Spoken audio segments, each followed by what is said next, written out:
Ambassador, you've already begun to address the issue I next want to raise in your discussion concerning Mr. Sharonich's comments. But as indicated by that testimony, and as in a number of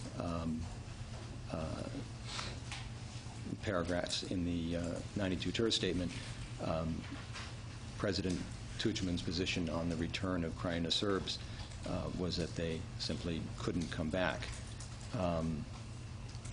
Now, you say in paragraphs 34, 36, and 75 of your statement that he established constructs to achieve just that.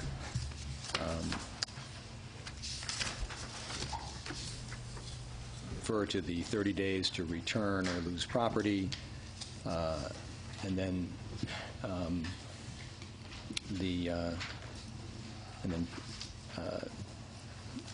keeping Serbs from getting back in to meet that condition, the extension to 90 days, which was still insufficient, and that paragraph 75, you state that President Tudjman's initial plan was to bar prospective returnees, but that the U.S. forced him to back down. Can you describe, although I know you've begun to do so, these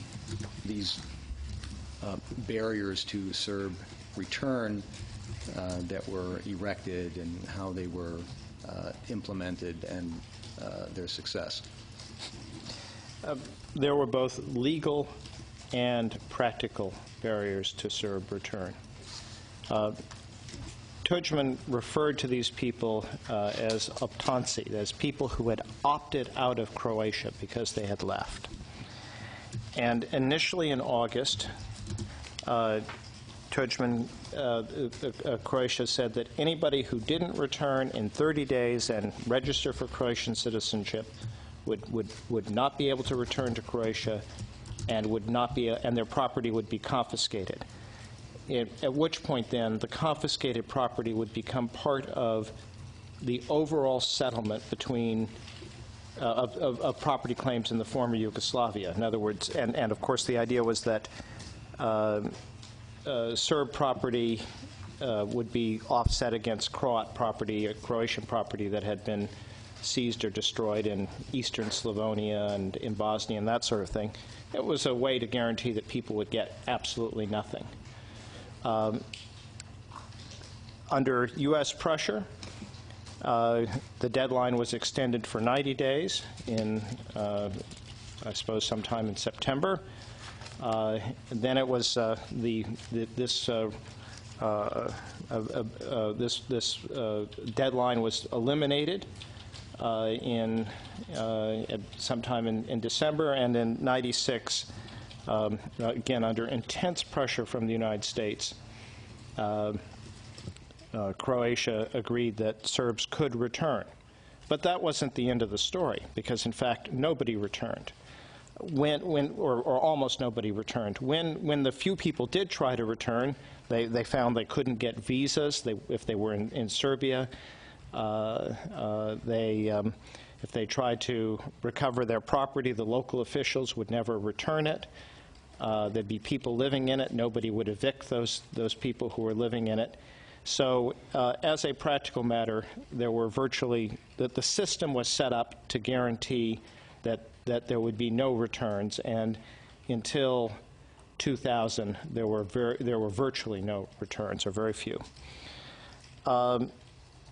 Beyond that, beyond the legal barrier, the effort to legally strip Croatian citizenship from these people, to the effort to legally confiscate their property, the Croatian authorities in the Krajina region either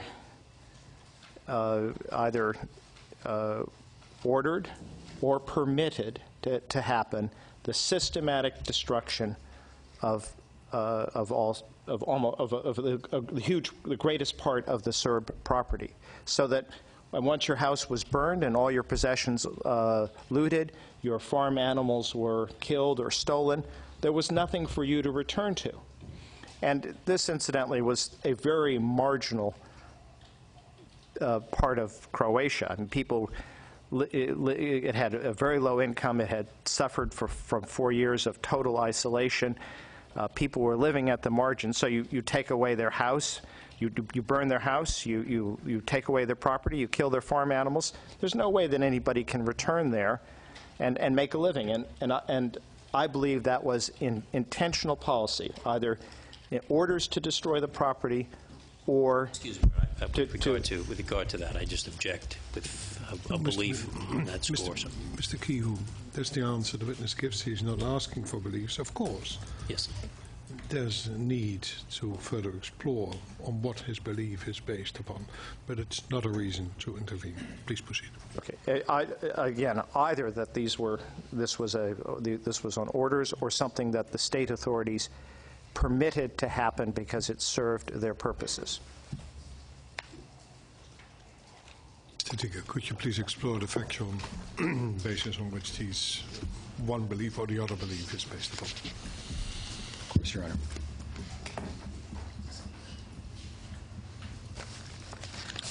Ambassador, the court is interested in hearing from you additional information about the basis for your belief that this destruction was intentional, that is either orders or permitted to happen.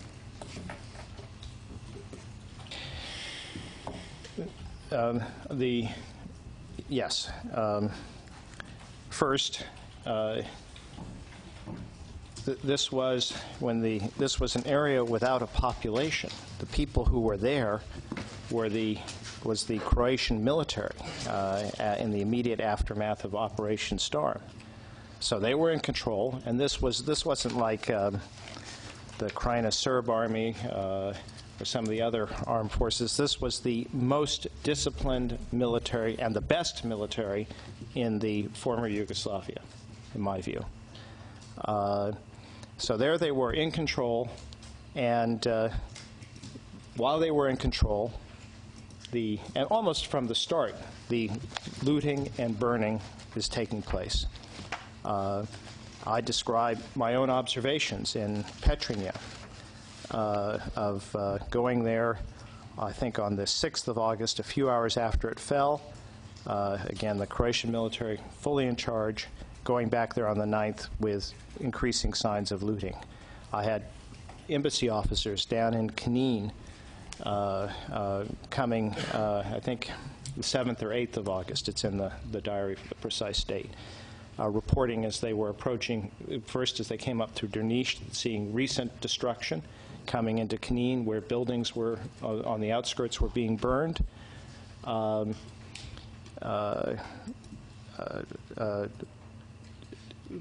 of the officers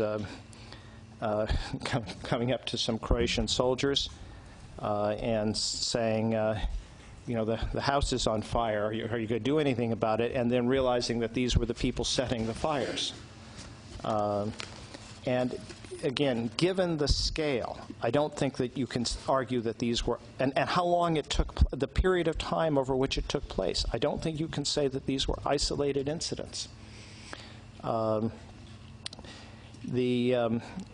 and I guess I could add a further observation of coming on September 20th to Donji Lapac, a town that was 98% Serb, I believe, the most Serb municipality in Croatia, in which, in my estimation, 70% of the buildings in Donji Lapac, and these were apartment blocks and things of like, had been torched.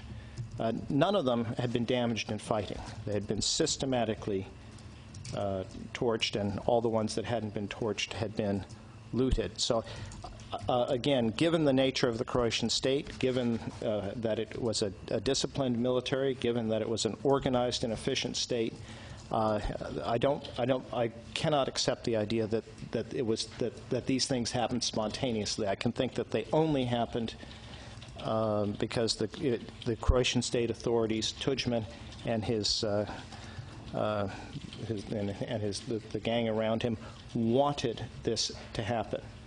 I put that then in the context of Tudjman's desire for an ethnically pure Croatia, his belief that in ethnically homogeneous states.